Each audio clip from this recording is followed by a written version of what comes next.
Esta tarde tenemos el privilegio de estar en compañía de un insigne escritor, periodista, poeta cubano que se encuentra afincado en Las Palmas de Gran Canaria, don Manuel Díaz Martínez. Buenas tardes, don Manuel. Buenas tardes. Don Manuel, que ha sido además diplomático y miembro correspondiente de la Real Academia Española. ¿Es así, verdad, don Manuel? Don Manuel, para tratar de acercarle un poquito a nuestros espectadores que no le conozcan, ¿podría resumirnos un poquito de su trayectoria literaria? ¿Cuándo comenzó a escribir? ¿Cómo se aficionó a ello? ¿Cuántos libros ha escrito y publicado? Sí, yo empecé a escribir ya con decisión de hacerlo cuando estudiaba el bachillerato. Estudié el bachillerato en el Instituto de Segunda Enseñanza de un barrio muy grande de La Habana que se llama La Víbora, pero en él viven gente muy buena. Y allí había una organización de estudiantes que empezaron a sacar un periodiquillo estudiantil de circulación dentro del instituto.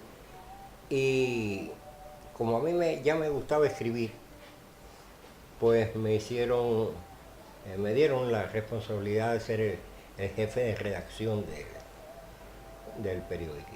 Y así empecé yo ya a escribir de una manera obligatoria, porque tenía que presentar trabajos para el periodiquillo y ver los trabajos de los demás, en fin.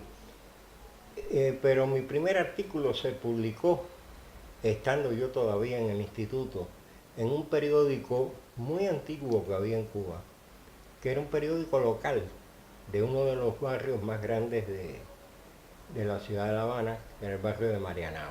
Y el periodiquillo se llamaba El Sol de Marianao. Muy bien hecho porque lo hacía una persona, un periodista muy profesional, que además le tenía un gran amor a su profesión y procuraba que fuese un periódico que valiera la pena leer. Y lo era, realmente, lo fue durante mucho tiempo hasta que este señor falleció. Y allí publiqué mi primer artículo. Escribir poesía, pues más o menos por aquella época, empecé a rondar la poesía a partir de un enamoramiento a primera vista, pudiéramos decir, de un poeta sevillano llamado Gustavo Adolfo Bécquer, del cual me cayó en las manos un ejemplar de las rimas. Ejemplar que descubrí en la biblioteca del instituto, que tenía una magnífica biblioteca, por cierto. Y me gustaron tanto las rimas de Bécquer. Empecé a averiguar quién era, y me fui enterando del poeta, leyendo otras cosas de él, que en definitiva empecé a escribir poesía imitando las rimas, que no es un mal comienzo. Entonces, fue así que empecé a meterme en el mundo de la poesía. Claro, la vida sigue andando y uno con ella, y ya de 20 años más o menos, ya era un muchachón, un mozalbete, empecé a relacionarme con otros aficionados a la poesía, del instituto y de fuera del instituto. Algunos que ya estaban trabajando en el periodismo, en fin, ese impulso pues te va llevando a relacionarte con gente que más o menos tienen los mismos intereses. Y así pues llegué a formar parte de una organización que era como una especie de club privado de poetas. Y ya me di cuenta de que me interesaba la poesía como para dedicarme a ella. Y siguiendo consejos de mayores, leí mucho. Empecé a leer buenos poetas, fundamentalmente de mi idioma. Porque cuando uno lee poetas traducidos, está leyendo posiblemente más al traductor que al autor. Y yo quería enterarme de cómo funcionaba la poesía en mi propio idioma. Y así pues me fui relacionando con los grandes, en primer lugar, con los grandes poetas cubanos y españoles. Es decir, que de todos los géneros que usted escribe, el género con el que más se siente identificado es la poesía. Es la poesía, es la poesía. Y también empecé a hacer periodismo y ya de una manera profesional cuando triunfó la Revolución Cubana. ¿Cuántos libros ha publicado usted, don Manuel? Pues ahora mismo no tengo la cifra exacta, pero son alrededor de 12 o 13 libros. Yo había leído que 14. O 14 puede ser, sí, por eso te digo, no tengo en mente, porque además entre libros originales, digamos, primeras ediciones de obra mía, y antologías, pues ya he perdido un poco la cuenta. Don Manuel, que ha recibido durante su vida multitud de premios. En 1967 fue galardonado con el Premio de Poesía Julián de Casal de la Unión de Escritores y Artistas de su país por su libro Vivir es eso. En 1994 con el Premio Ciudad de las Palmas de Gran Canaria por su libro Memorias para el invierno. En 2006, el Centro Cultural Cubano de Nueva York le entregó la medalla La Avellaneda en reconocimiento a su aporte a la cultura cubana. En 2015, el Club de Escritores Independientes de Cuba y el Instituto La Rosa Blanca le otorgaron el Premio Nacional de Literatura Independiente Gastón Vaquero, por el que reconoce al poeta una trayectoria entregada a la independencia creativa y a la calidad de su obra en el exilio. Y hablando de exilio, don Manuel, ¿cómo se siente viviendo aquí en esta ciudad de Las Palmas de Gran Canaria? Pues muy bien, yo pienso que Las Palmas de Gran Canaria, y Canarias en general, es de las tierras que no son cubanas, las menos extranjeras para un cubano. La relación histórica entre Canarias y Cuba pues, es muy conocida, tanto en Cuba como aquí, y pues me siento como en casa y un poquito mejor porque me gusta más el clima canario que el clima tropical, que es muy bueno para las plantas pero no muy bueno para las personas, en el caso mío por ejemplo. Y además yo desciendo de Canarias. Hay un chiste que dice que los peruanos descienden de los incas, que los mexicanos descienden de los aztecas, que los cubanos descendemos de los españoles. El chiste termina diciendo que los argentinos descienden de los barcos. Don Manuel, que como pueden ustedes ver, tiene un bonito sentido del humor. Además es un hombre lleno de historia, de conocimiento, con muchísimas anécdotas que contar, y podríamos estar horas grabándole y contándonos historias de sus experiencias por el mundo, de sus experiencias con personajes importantes como Nicolás Guillén y otros literatos. Don Manuel, ¿quiere contarnos o relatarnos alguna anécdota destacable de su historia que quiera compartir hoy con los espectadores y con nosotros? Tendría que sentarme a escoger. Bueno, hablabas de Nicolás. Yo tuve una bonita amistad con Nicolás Guillén, incluso trabajé en la Unión de Escritores y Artistas de Cuba con él, que él era el director de la UNIAC, Unión Nacional de Escritores y Artistas de Cuba. En esa época yo pertenecía ya a la UNIAC y también dirigí durante un tiempo el periódico de la Unión de Escritores, un periódico mensual. Se titula, sigue existiendo, tengo entendido que sí, que sigue saliendo, se llama La Gaceta de Cuba.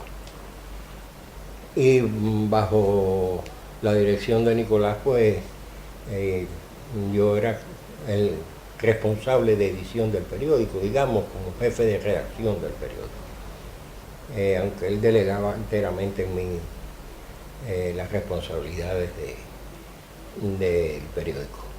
Y tengo muchas anécdotas muy simpáticas. Nicolás es un hombre con un sentido del humor tremendo.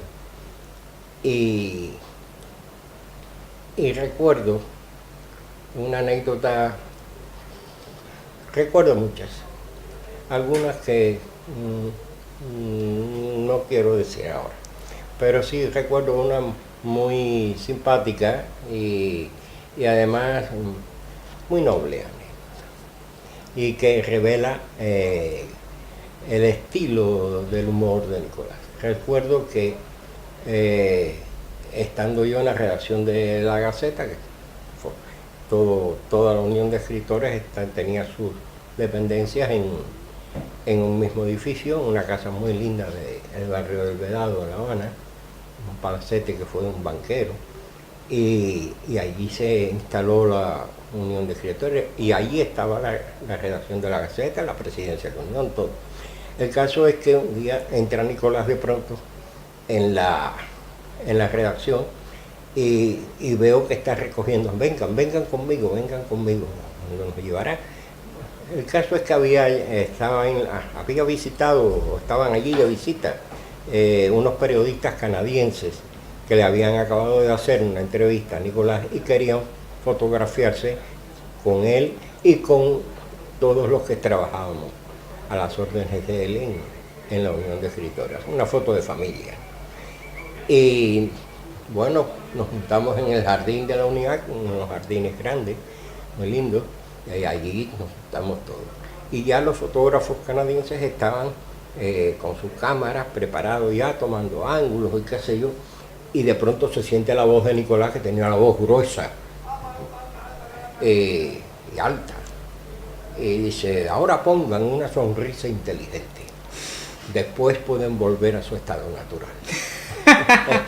Estas cosas. Era un hombre muy asequible, muy conversador y lo recuerdo como un gran amigo.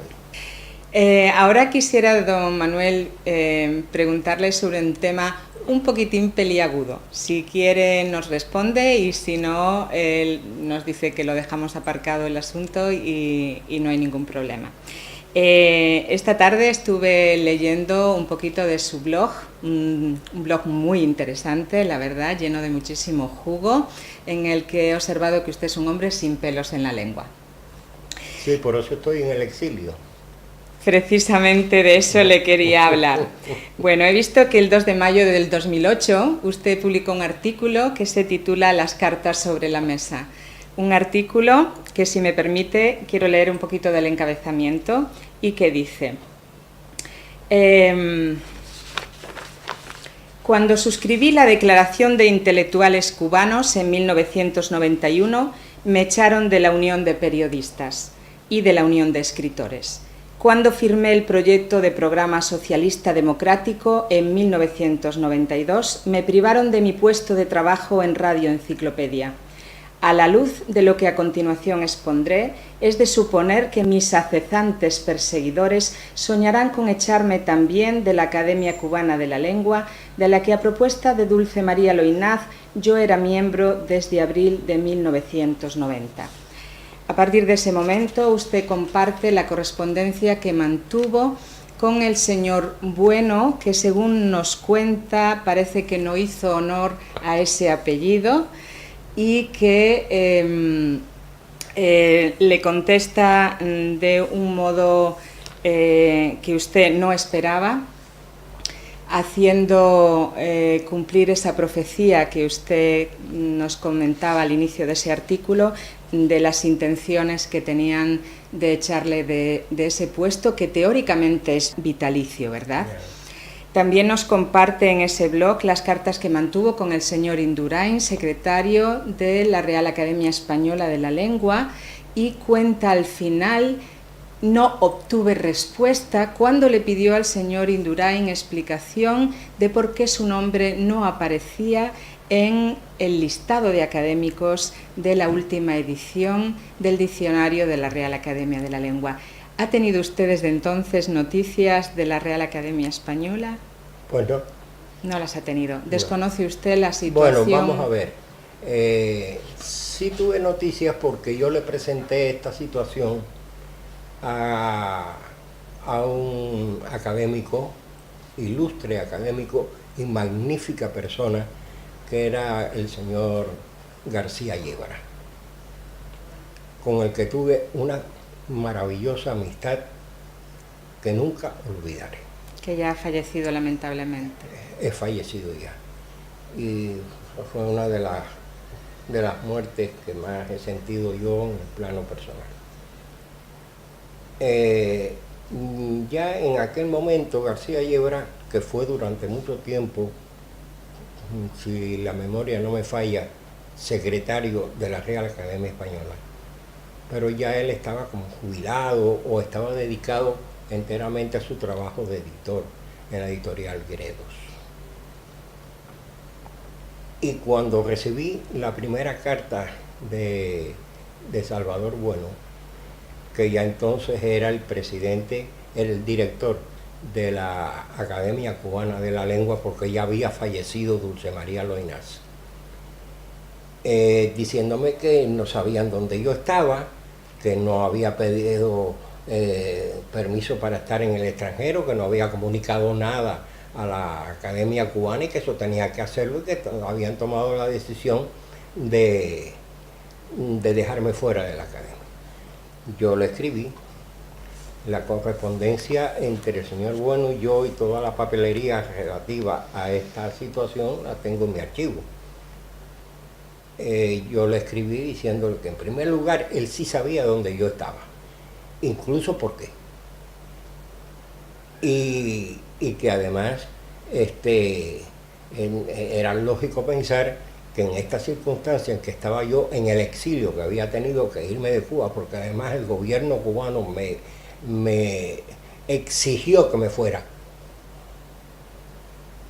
que yo no veía como una cosa normal que me pasara esa comunicación de que me echaran de la academia, mucho menos cuando incluso la condición de académicos vitalicia. Y que ni siquiera había tomado ejemplo de la Real Academia Española, cuando muchos académicos tuvieron que irse de España cuando el franquismo, y les mantuvieron su puesto. Mi situación con la Academia Cubana era igual a la que tuvieron estos académicos españoles en la época del franquismo. Y que sencillamente decía que no sabía dónde yo estaba y que además me habían echado de la academia.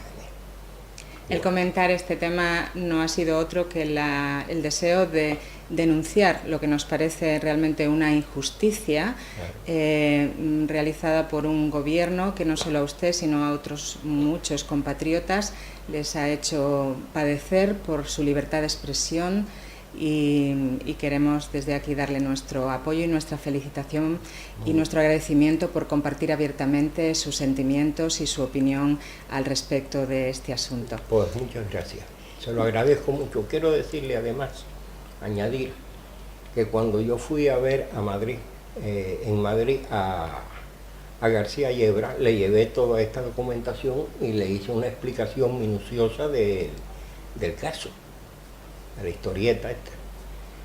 Él se quedó con esa documentación, yo lo llevé, todos los papeles fotocopiados, y entonces me dijo que él iba a plantear eso al secretario de la Real Academia Española.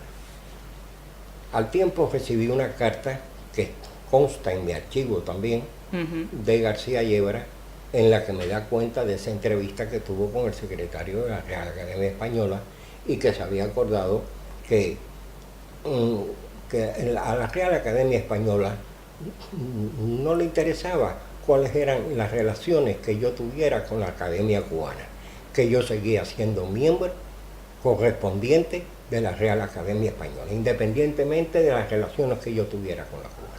Y eso fue una decisión generosa y de sentido común que agradezco mucho. Porque como usted conoce, el sentido común es el menos común de todos los sentidos. Desearía terminar en esta tarde, don Manuel, esta entrevista dedicándole un trocito de uno de sus propios poemas que me encantaron, de su libro El país de Ofelia, en esta edición del 50 aniversario de la publicación, dedicado, que se hizo aquí. Se publicó aquí en Las Palmas de Gran Canaria, dedicado precisamente a su esposa Ofelia. Y voy a leer solamente la primera estrofa y se la dedico en esta tarde. En el fondo del hombre su blanca imagen fluye, como la tenue sombra de la historia más vieja. Su cuerpo cristalino cuando lo rozan huye, como un pez de silencio que hacia la luz se aleja. Pues nosotros le pedimos, don Manuel, que no se aleje mucho, porque es un placer conocerle, compartir momentos con usted, escuchar de su sabiduría, de su conocimiento, poder leer sus obras y bueno, nunca se va a alejar realmente, porque vamos a tener siempre en nuestras manos y en nuestro corazón sus palabras, su creatividad y su obra. Muchísimas gracias por estos momentos. Muchas gracias a ti por esta oportunidad que me da de hablar un poquito de mí, de responder tus preguntas muy interesantes y de contar con tu amistad. Gracias. Buenas tardes. Manuel Díaz Martínez ha cumplido recientemente sus 80 años en nuestras islas, en donde reside desde 1992. En su apartamento de Las Palmas, donde disfruta de hermosas vistas frente al mar, nos acogió con la calidez que le caracteriza. Manuel es un hombre sencillo, amigo de sus amigos, que no alardea de sus muchos éxitos y publicaciones ni de su larga trayectoria periodística y literaria. Apoya sin reparos a los escritores que se inician y colabora activamente con todos los eventos de la Asociación de Escritores Palabra y Verso a la que pertenece. Es conocedor de tantas anécdotas de la historia política y literaria que podríamos pasarnos horas grabándole. Su jovial carácter no se corresponde para nada con su edad cronológica, como así nos demostró bailándonos algunos sones y música de Cuba, su tierra natal, moviéndose con soltura y con la alegría de un chiquillo, de ese joven que por suerte aún conserva en su interior.